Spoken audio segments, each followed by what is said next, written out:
Comment s'est passée la semaine après la défaite du Racing? un peu corsé, comme on dit, un peu corsé. Atelier plaquage pour les 3/4, ça a piqué. À Mayol, les lendemains de défaite paraissent toujours plus longs qu'ailleurs.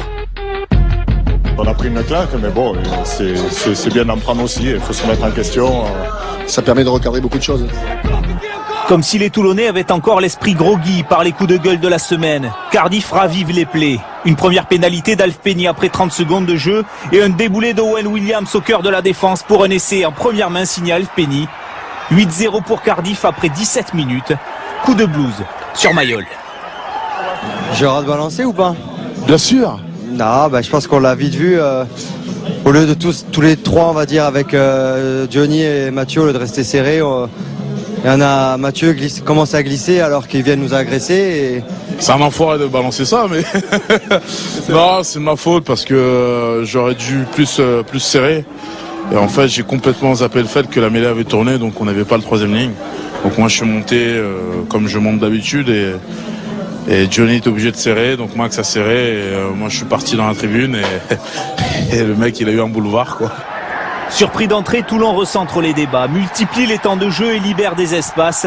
Wilkinson envoie Wolf derrière la ligne. Toulon revient à 1 point, 8-7. Pas de quoi redonner le sourire à Bernard Laporte, même si dans la foulée, ses avants poursuivent leur pilonnage en règle. Xavier Tchoki, pour sa première titularisation en H-Cup, aplatit en force le deuxième essai toulonnais. La fierté d'un enfant de la rade. Moi je suis très content, comme je l'ai dit, voilà, c'est mon club, je suis né ici, enfin voilà quoi, c'est ma ville. T'as vraiment aplati? Oui. T'as hésité quand même? Oui. Alors t'as aplati ou pas? Oui. Au ralenti, c'est moins évident, mais M. Doyle est bien placé pour valider le premier essai européen de ce jeune formé au club qui saisit sa chance en l'absence d'Andrew Sheridan laissé au repos. Toulon prend les commandes, 14-8, et ne les lâchera plus à l'image de Mathieu Bastaro, rageur en défense. 35e minute, revoilà les Toulonnais proches de l'embut gallois. La vista de Michalak permet à Orioli d'imiter son compère Tchoki. Toulon 19, Cardiff 8. Je me relève du groupe pénétrant, je vois que les mecs ils se serrent, j'appelle Fred, Chris il entend que j'appelle, il se place et puis il joue parfaitement le 2 contre 1, ouais, c'est un bel essai. Ouais. 11 points d'avance à la pause, 3 essais au compteur, objectif bonus pour Toulon qui accélère. Après le travail de sape des avants, les 3/4 régalent. Maxime Mermoz inscrit le 4e essai, synonyme de bonus offensif. Toulon déroule 26-8, Mayol exulte, mais le plus beau est à venir. On combine derrière, Mermoz lance Bastaro, plutôt Pachet, bien joué la passe pour Alexis Palisson lancé, et Palisson qui va y aller, oui 5e essai toulonnais, aplati par Palisson, ça y est, Toulon est déchiré, Toulon est lancé. Les points défilent, 33-8, Cardiff est sonné, Toulon part rassasié. Après un départ manqué, Bastaro, omniprésent en deuxième mi-temps, est récompensé avec le 6e essai toulonnais. De quoi fêter son rappel en bleu 2 ans après sa dernière sélection. C'est une nouvelle aventure, c'est un nouveau staff, je vais redécouvrir un peu Marcoussis et l'équipe de France.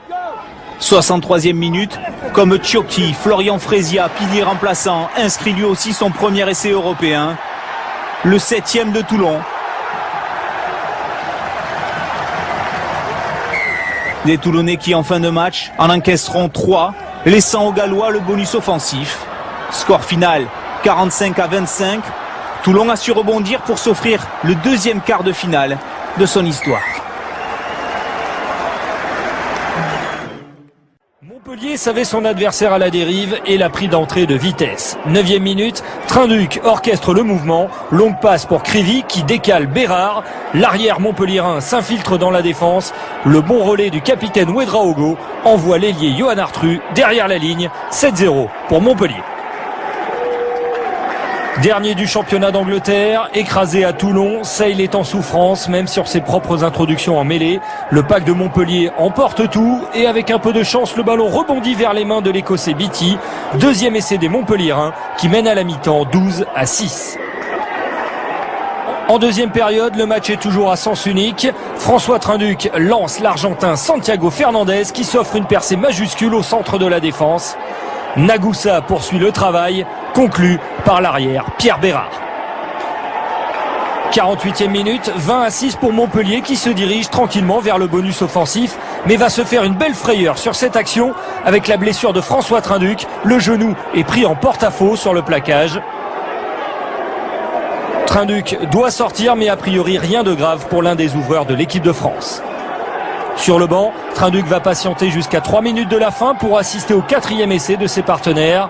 Un essai de pénalité qui vient récompenser le beau travail des avants en mêlée. 27-6, score final. Ce succès avec bonus offensif est une superbe opération pour Montpellier qui se rapproche de la qualification.